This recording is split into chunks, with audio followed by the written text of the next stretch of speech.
First of all, a very basic one, find out how you teach.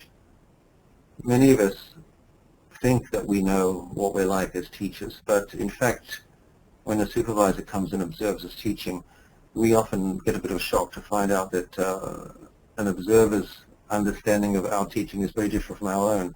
We're often blind to the way we teach. So it's a starting point is to sort of a self-assessment of your strengths and weaknesses as a teacher. How can you do that? Well, you may be able to video record one of your lessons, or to audio record a lesson, place a recorder on the table somewhere in the classroom and just get a record of how you sound as a teacher. What kind of questions do you ask? How much talking do you do? How much opportunity do you give to learners to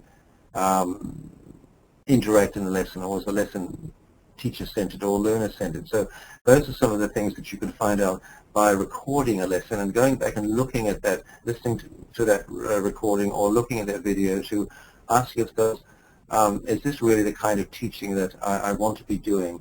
Of course, you can also invite a colleague to observe your class, so that's another way of getting some baseline data on what kind of teacher are you. So finding out how you teach is a good starting point in terms of making decisions about where you might want to go in your teaching, what aspects of your teaching you may want to change.